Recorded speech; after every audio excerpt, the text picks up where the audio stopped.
मोहतरम दोस्तों, आज की वीडियो में हम एक निहायत दिलचस्प और रूहानी सफर पर आपको लेकर जाएंगे, जहां हम जानेंगे रोए जमीन पर इबादत के लिए सबसे पहला और पाक घर यानी खाना काबा कब और किस तरह तामीर हुआ।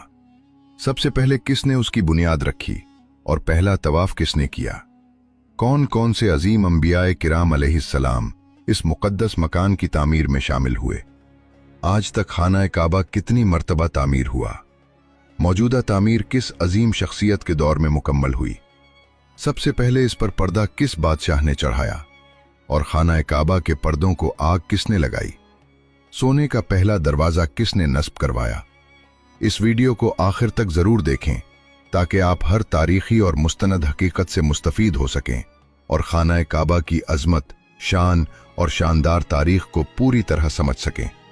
यकीनन ये मालूमात आपके लिए बहुत दिलचस्प और रूहानी फ़वाइद का बायस होंगी। मुअज़्ज़ज़ नाज़रीन, सबसे पहले खाना काबा की तामीर की सआदत फरिश्तों को नसीब हुई। एक शख्स ने इमाम ज़ैनुल आबिदीन रज़ी अल्लाह अन्हु से पूछा कि बैतुल्लाह का तवाफ़ कब से शुरू हुआ। आप रज़ी अल्लाह अन्हु ने फरमाया कि जब अल्लाह ताला ने फरिश्तों को ज़मीन पर अपना खलीफा मुकर्रर करने का हुक्म दिया तो फरिश्तों ने अर्ज़ किया कि क्या आप ऐसी मखलूक को खलीफा बनाएंगे जो ज़मीन में फसाद फैला सकती है और खून बहा सकती है, जबकि हम तो हमेशा आपकी तस्बीह और तकदीस करते हैं। अल्लाह ताला ने फरमाया कि जो मैं जानता हूं तुम नहीं जानते। इस पर फरिश्तों को शदीद शर्मिंदगी हुई और उन्होंने हालत जारी में अर्श इलाही का 3 मरतबा तवाफ किया। अल्लाह ताला ने उन पर रहमत फरमाते हुए अर्श के नीचे बैतुल मामूर कायम किया और हुक्म दिया कि तुम इसका रोजाना तवाफ किया करो, जिसमें 70,000 फरिश्ते शामिल होते हैं, और जो एक बार तवाफ कर लेता है उसे दोबारा की बारी नहीं मिलती। इसके बाद अल्लाह ताला ने फरिश्तों को हुक्म दिया कि वो जमीन पर जाएं और बैतुल्लाह की मानिंद और उसी पैमाने के मुताबिक मेरा घर तामीर करें। यूं सबसे पहले बैतुल्लाह की बुनियादें फरिश्तों ने रखी और तामीर भी की। बाद अज़ां हजरत आदम अलैहिस्सलाम ने उन्हीं बुनियादों पर खाना काबा की तामीर फरमाई।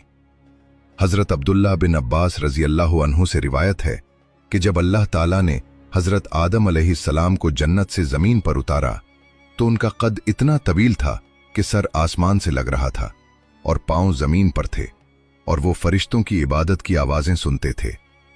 खौफ खुदा के सबब हजरत आदम अलैहिस्सलाम लरजते और कांपते रहते। चुनाचे अल्लाह ताला ने उनका कद कम करके 60 हाथ कर दिया।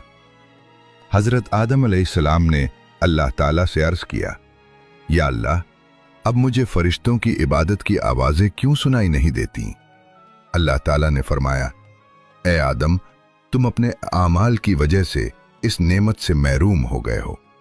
फिर अल्लाह ताला ने हुक्म दिया कि जमीन पर मेरा एक घर तामीर करो, उसके गिर्द तवाफ करो और मुझे याद रखो, बिल्कुल इसी तरह जैसे तुमने फरिश्तों को मेरे अर्श के गिर्द तवाफ करते देखा था। हजरत आदम अलैहिस्सलाम ने अर्ज किया, ऐ मेरे रब, मैं ये काम कैसे अंजाम दूं? न मैं इस जगह से वाकिफ हूं और ना ही मेरे पास इतनी कुव्वत है। अल्लाह ताला ने फिर एक फरिश्ता मुकर्रर फरमाया जो उन्हें मगरिब की समत ले गया। हजरत आदम अलैहिस्सलाम जिस बाग के पास से गुजरते और जो उन्हें पसंद आता वो फरमाते, यहीं मुझे रोक दो, मगर फरिश्ता कहता, आपकी मंजिल आगे है। यूं वो सिलसिलावार आगे बढ़ते रहे, यहां तक कि मक्के मुकर्रमा पहुंच गए।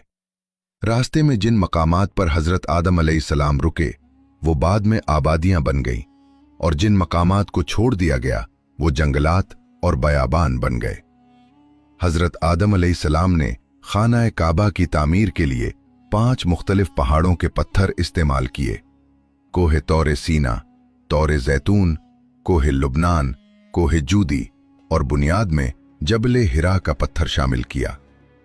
जब तामीर मुकम्मल हो गई तो वो फरिश्ता हजरत आदम अलैहिस्सलाम को मैदान अरफात की तरफ ले गया और उन्हें हज के तमाम मकामात दिखाए, जहां आज भी लोग मनासिके हज अदा करते हैं और कयामत तक करते रहेंगे। इसके बाद उन्हें वापस मक्के मुकर्रमा लाया गया। फिर हजरत आदम अलैहिस्सलाम ने 1 हफ्ता तक बैतुल्लाह का तवाफ किया और उसके बाद सरजमीन हिंद की तरफ रवाना हो गए। जहां बोझ नामी